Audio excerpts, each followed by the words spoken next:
আসসালামু আলাইকুম রহমতুল্লাহ।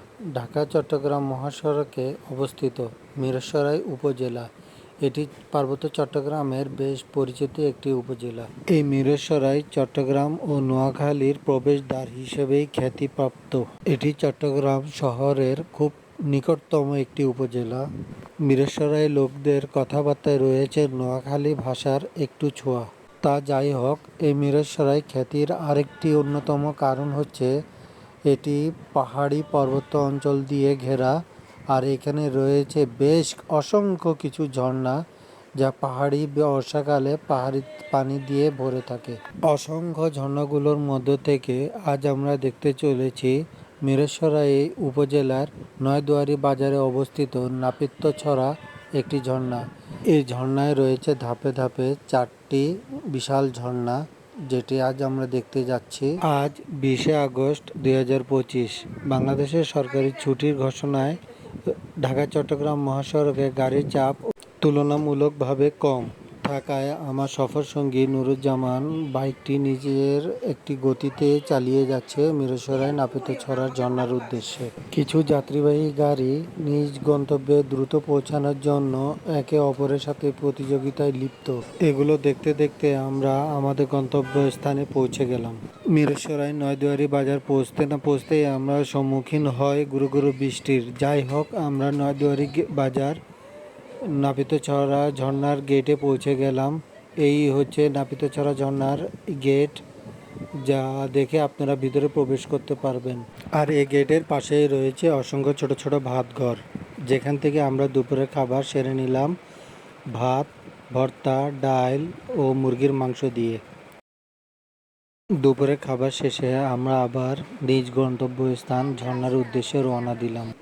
গ্রামের এই সরু রাস্তা ধরে আমরা এগোতে লাগলাম আর চারদিকে তাকালাম। একটি সুন্দর ময়ময় একটি পরিবেশ। আমাদের এই পরিবেশ দেখার উদ্দেশ্য ছিল না, আমাদের উদ্দেশ্য ছিল নাপিতছড়ার পাহাড়ি ঝর্ণা দেখার। তাই আমরা এদিকে ওদিকে না ইয়ে করে গ্রামের এই সরু রাস্তা ধরে পাহাড়ি মায়াবী এই ঝর্ণার উদ্দেশ্যে রওনা দিলাম। গ্রামের এই আঁকাবাঁকা সরু পথ ধরে যাওয়ার পথে আমরা বেশ কিছু ঘর বাড়ি দেখতে পাই, যা টিন দিয়ে আবৃত করা ছিল। এই গ্রামের এই সরু পথ আমাদেরকে সোজা নিয়ে যাচ্ছিল এক মায়াবী পরিবেশে। আমরা এই পরিবেশে উপভোগ করতে করতে আমরা চলে যাচ্ছিলাম পাহাড়ের উদ্দেশ্যে, যা ঢাকা চট্টগ্রাম মহাসড়ক থেকে প্রায় 15 থেকে 20 কিলোমিটার ভিতরে অবস্থিত। এই যাত্রাপথে আমরা বেশ কিছু মুরগির বাচ্চা দেখতে পাই, যা এদিক ওদিক ছুটছিল। আমরা সামনে এগোতে না এগোতেই পাকা রাস্তা শেষ। এবার থেকে শুরু হলো কাঁচা ও পিচ্ছিল একটি রাস্তা, যা কাদায় পরিপূর্ণ ছিল। আমরা একটু এগোতেই একটি বড় ভাই থেকে জিজ্ঞেস করলাম, ভাইয়া কোন দিকে যাব? উনি আমাদেরকে রাস্তা দেখিয়ে দিলেন সামনের দিকে। এই সামনে আমরা যতই অগ্রসর হচ্ছিলাম, তেমন কাদা পিচ্ছিল নিয়ে আমরা খুব চিন্তিত ছিলাম। এমতো অবস্থায় দেখি এক বড় ভাইয়ের বাইক আটকিয়েছে কাদায়। ওনাকে সাহায্য করার জন্য আমি বাইক থেকে নেমে গেলাম এবং তার দিকে গিয়ে তার বাইকটি ধরে আগাতে সাহায্য করলাম। এই কাজটি করে আমি নিজেকে একটি ছোট্ট আনন্দিত উপভোগ করতে পারলাম। উনি ধন্যবাদ জানিয়ে চলে গেলেন তার নিজের গন্তব্যের ঠিকানায়। আর আমরা দুজন রেডি হলাম এই কাদা থেকে কিভাবে বের হব তার পরিকল্পনা সাজাতে। এই গ্রামের এক চাষি ভাই নিজের কিছু সবজি বিক্রি করে নিজ বাড়ির দিকে ফিরছেন, আর আমি জামালকে দিক নির্দেশনা করে দিলাম কি তুমি পাথরের পাশ দিয়ে চলে আসো। এক কাদার পরিত্রাণ মুক্তি পাওয়ার পর আমরা কিছু দূরে আগাতে না আগাতে দেখতে পেলাম একটি ছোট্ট ছাগলছানা। সে খুব লাফালাফি করছিল, তাই তাকে দেখে একটু আদর করলাম। আমাদেরও একটি ছাগলছানা ছিল, যা আমরা গত বছর কোরবানিতে আল্লাহর রাস্তায় কোরবান করেছিলাম। এই ছাগলকে দেখে তারই কথা স্মৃতিতে পড়ে গেল। এই জন্য তাকে একটু আদর করলাম, আদর করে তার মায়ের কাছে আবার ছেড়ে দিলাম। আর আমি আমার পায়ের অ্যাংলেট নিয়ে রওনা দিলাম নাপিতছড়ার উদ্দেশ্যে। পাহাড়ি এই সরু পথে আমরা দুজন পায়ে হেঁটে চলে যাচ্ছি একে অন্যের সাহায্য করতে করতে। চারিপাশে রয়েছে পাহাড়, জঙ্গল আর এই জঙ্গল দেখতে দেখতেই আমরা চলে যাচ্ছিলাম আরও গভীর অরণ্যের দিকে। যতই গভীরতার দিকে যাচ্ছিলাম সেদিকে দেখতে পাচ্ছিলাম পাথর যা পানির সাথে বয়ে এসেছিল।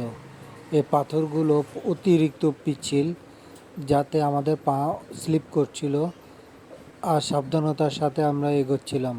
গা ছমছম করে দেওয়ার মতো এই প্রাকৃতিক পরিবেশ যে এত সুন্দর হতে পারে তা আমরা কল্পনাও করতে পারছিলাম না।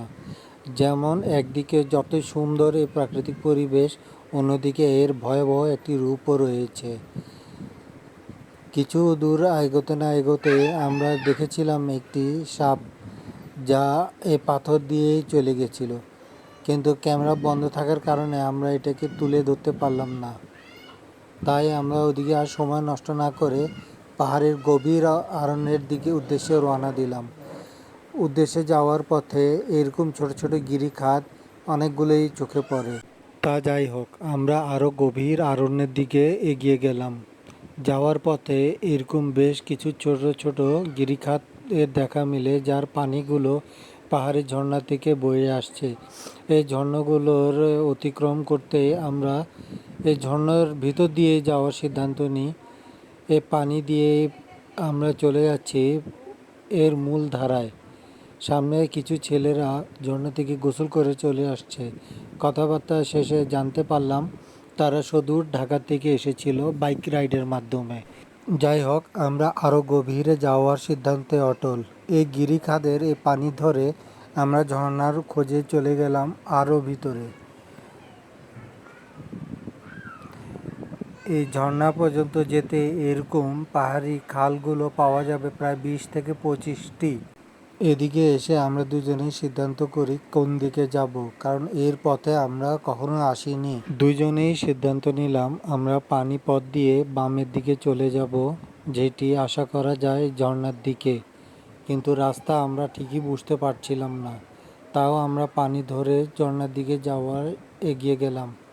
পথটি অনেক পিচ্ছিল ছিল, তাই এখানে আসার পূর্বে অবশ্যই আপনারা অ্যাংলেট বা মোটা জাতীয় কিছু জুতা, যেটা স্লিপ করে না, সে ধরনের জুতা পরে আসবেন, কারণ এখানে পা স্লিপ করলে অনেক বড় ঝুঁকি হতে পারে। যাওয়ার পথে আমরা দুজনেই দেখতে পাই এ বিশাল পাথরের মধ্যে লেখা আছে আধুনিক প্রেমিক ও প্রেমিকার নাম। তাই আপনাদেরকে দেখানোর জন্যই আমরা ক্যামেরাটাকে ওদিকে নিয়ে গেলাম এবং জুম করে আপনাদেরকে তাদের নামগুলো পড়িয়ে দিলাম। যারা লিখেছেন তারা অবশ্যই আমার ভিডিওকে লাইক করবেন, কারণ আপনার ভালোবাসা এখন আর এখানে নাই, পুরো বিশ্বে ছড়িয়ে পড়েছে। পাহাড়ি পাথরের এই রাস্তা, বয়ে আসা ঝর্ণার পানি ধরে আমরা সামনের দিকে অগ্রসর হচ্ছি। পাথর ভর্তি এই পাহাড়ি পিচ্ছিল রাস্তা ধরে আমরা আরও গভীর অরণ্যের দিকে অগ্রসর হচ্ছি। এর ফলে এতে আমাদের আগ্রহ আরও ধীরে ধীরে বৃদ্ধি পাচ্ছে যে আমরা ঝর্ণা, এই পরিবেশটি এত সুন্দর যে তাহলে ঝর্ণার পরিবেশটি কেমন হবে। ধীরে ধীরে পানির চাপ আরও বৃদ্ধি পাচ্ছে আর শব্দে কান ফেটে যাচ্ছে, এত জোরে পানির শব্দ। যতই আমরা সামনের দিকে অগ্রসর হচ্ছি আমাদের ভিতরে কৌতূহল আরও বেড়ে যাচ্ছে, সাথে বৃদ্ধি পাচ্ছে এ ভয়াবহ জঙ্গলের ভয়। আপনাদেরকে দেখানোর উদ্দেশ্যে ভয় ভীতিকে পেরিয়ে আমরা ঝর্ণার দিকেই রওনা দিলাম। কিছু দূর অগ্রসর হয়ে দেখলাম জঙ্গলের ভিতর মিস্টার টারজানের আত্মা প্রবেশ করেছে, যিনি লতা পাতা নিয়ে লাফালাফি করছিলেন। উনি খুশিতে আনন্দিত কি আমরা শেষ পর্যন্ত ঝর্ণায় আসতে পেরেছি। এই ঝর্ণা নিয়ে আমরা অনেক কৌতূহল ছিল, যেতে পারবো কি পারবো না। অতি পিচ্ছিল ঝর্ণায় আমরা খুব সাবধানতার সাথে সামনের দিকে এগোচ্ছি। আর এই খাড়া পাথর যা অতিরিক্ত স্লিপার হিসেবে পরিচিত, এখান থেকে যদি কেউ পড়ে যায় তাহলে নিশ্চিত তার মৃত্যু। তাও আমরা এখানে আসলাম সাবধানতা অবলম্বন করে, জয় জয় আর জয় পেয়ে। এটি হলো নাপিতছড়া ঝর্ণার চতুর্থতম ও সবচেয়ে ছোট ঝর্ণা, যা এ গভীর গিরিখাতের ভিতরে অবস্থিত।